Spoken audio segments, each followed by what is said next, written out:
Hey guys, Jess from Knockout Print Shop, and I'm going to do a little sneak peek of my 2019 Live Well Planner by Inkwell Press.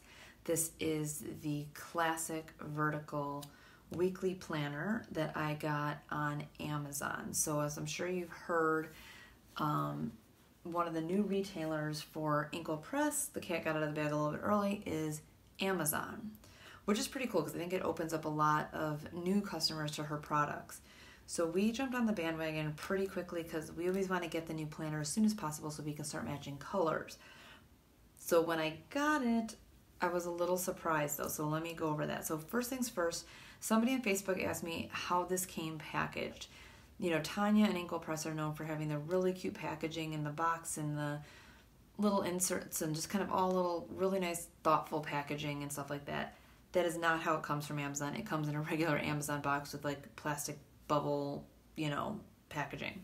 So don't expect the her little inkling cards or anything you're used to getting from Inkwell Press. This is not going to happen when you get it through Amazon. Second thing, it's huge. So if you look at the description listed in Amazon, it'll tell you it is a 7x9, which is her traditional size that she has done every other year. It is not 7x9. If you scroll down on the listing on Amazon, you will see that it is in fact 8.5x11. So this is a full sheet of paper. Now I know I had mentioned something about that on Facebook and some of you were like super ecstatic about that. Me, not so much. I can barely fill up the columns in this thing, so this is going to be way too big for me. But that might be good for some people. So let's see. Let me point out the other things before we open it. First of all, it's bigger. It is also thinner. You can see how thin this is compared to, our regular books we get from her from years past. So this is significantly thinner. I don't even know how I can kind of show this. I didn't measure it, but it's much thinner. So you have that. The other thing is the coil is a lot narrower. Obviously, if it's a thinner book, you don't need a ginormous coil. So you can see how big of a difference the coils are. This coil is ginormous. I know she got a lot of feedback last year that this coil is just way too big. I don't know a ton about putting together planners, so I don't know if having a coil this big was avoidable, but it was a little bit big and cumbersome. But this, on the other hand, is much, much smaller.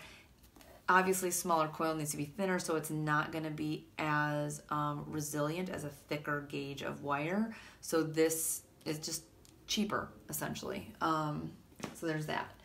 So, okay, let me make sure I'm still in frame because this planner is huge. Okay, so the other thing I'm sure you can see is this is and here on my nails, this is a plastic cover.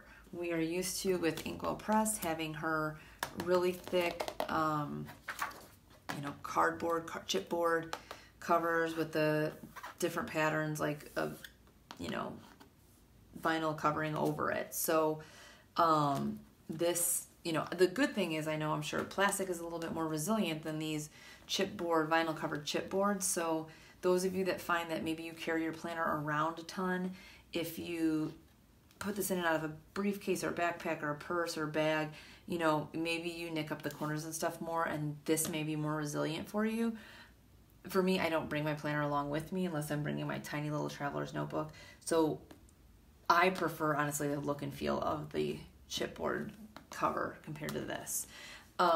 Okay, and I think, I want to say I got this for $28. Or was it $34? I'll have to remember and put it at the bottom.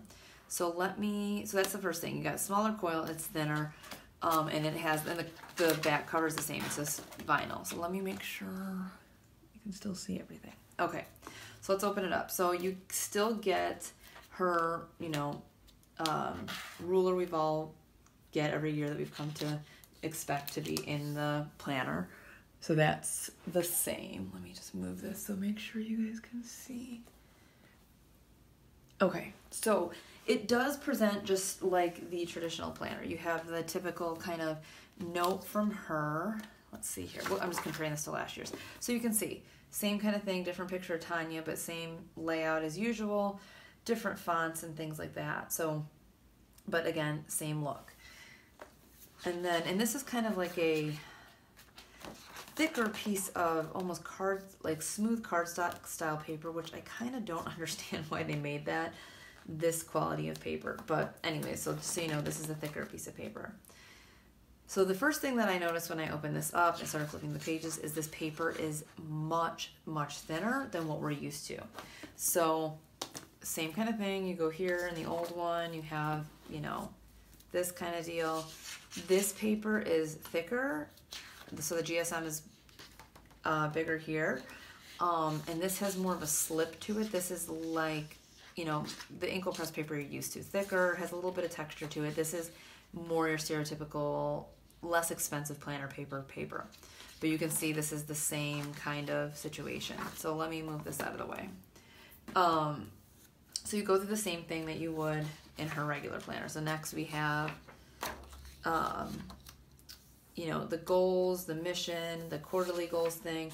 It looks like though she doesn't have a year at a glance in here. So if you're looking here, she's got this plan ahead tab that has this important dates, and then it gets into the mission board. It doesn't look like this has the important dates unless it's the back, which we'll get to. So you can see as I'm flipping pages, because of this little coil, there is a risk that if not handled gently, this paper could start to rip off. You have 2019, a full year at a glance, and then just like before, you have your, you know, quote or whatever on each month, and then you go into the monthly calendar. So the one thing I do like that she's changed is the tabs are one color, and they're kind of this ombre, dark to light. I never was a huge fan of the multiple colored laminated tabs. These seem very similar quality to these. Obviously, they're smaller. So instead of like them repeating, like where you have January, February, March, and then May, June, like where it goes to the top and back down with a wider tab, now she's got smaller tabs, and you can at a glance look at January through February. So that actually could be a kind of a cool thing. I think it's just a matter of using a bigger piece of paper to format this on. So the tabs are kind of like a greenish blue. Then you get into the monthly view. You can see that these are very big month boxes compared to, I mean, it's 8.5 by 11. This is 7 by 9. So this is going to be a much smaller space than this, but everything else is the same. You have, you know, her hexagon ombre thing up here. You can see she used a lot more less scripty of font than she has in years past, which I kind of like. I like the fonts that she picked. So this is what you're used to with the spread, but way bigger. And then you have the mission board, and this layout stayed the same with the plan, the focus, and the habit tracker, and then the mission board hexagons here. So this looks, you know, again, let me pull up one of my old ones here. This is what we've been used to since she came out with this layout. Was it last year? I think this was new. But that's, you can see the size difference is pretty big. Again, for me, this size is way too big. This also presents a lot of problems for us as a shop because this adds a new sizing to our offerings because none of our hexagon toppers are going to fit. These may be the same. That might not be a big deal. But we get into this, and these columns are wider. I even tried throwing a sticker. I don't even have to throw a sticker on to show you that this is going to look way too small. So these are much bigger columns than what we have in a 7 by 9, obviously, because it is a bigger planner. You know, so you can see these are pretty big difference. But the layout's the same. You know, what we're used to, Monday start, weekend on this side, the weekly focus she kept. The notes section she kept, the daily boxes are the same. The paper isn't horrible. It's just thinner. You know, it's thinner. It's got a little more slip to it. But you can tell this is a lower quality planner than what we've seen in the past. So you go through again. So if you want to see really quickly what the palette, let's just look at the mission boards or the monthly colors. So you have kind of like this aqua mint and pinks and salmons for January. Let's get to the end of the month. So at the end of the month, there is no note pages. So this, okay, here's another thing to note. There is no extra note pages at the end of each month. So if you look at now this year's planner, at the end of each month, you're going to have what they call the notes and ramblings. So you get a couple pages of dotted grid. There's none of that here. So then we go to February. And February is like a lighter, more yellowy, greenish blue, and then yellows and grays. So that's the color for February. Same thing, you're going through the week. Looks the same. Again, no extras at the back. Our third palette, so you have gray up here, is grays and yellows. So I feel like she's a lot less color than in the past. Similar kind of what we've come to expect with her. Colors muted. There's a lot of overlap between each month's palettes. Let me look at something really quick because I just noticed something.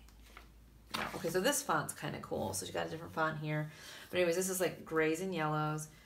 Again, so you got yellow daily boxes, and then our fourth palette we have is this, we got like a lime green, another green, green, blue. So those are the palettes. So you have, really quickly, this kind of like green and blue. You have this gray and yellow. You have yellow and like lighter blues, and then lastly she pops some pink in it with the pinks and aquas. So again, a lot of color overlap like she kind of always does. And so this layout repeats itself, you know, the 4 palettes 3 times each year. So you go through, everything is the same here. So again, you can see these pages because it's a smaller coil, don't turn quite as well. Let's get to December, and I do not believe there are too many extra. Okay, wait, I'm wrong. Don't quote me yet. So the only extra she has in this one is the project planner, and it looks like 2 pieces of grid paper, and then this last piece is thick like the front. So it looks like this is like standard in like regular, less expensive planners where they have a plastic cover, and then the first sheet inside on the back and the front is a thicker piece of slippery cardstock. I think it's to protect the inner pages. So I think that's why these ones are like this. So this is a calendar for the next year, and then just to use that, they did another piece of grid on here. So this planner is clearly not what I expected, nor I'm sure what most people would expect from what if you've purchased an Inkwell in the past.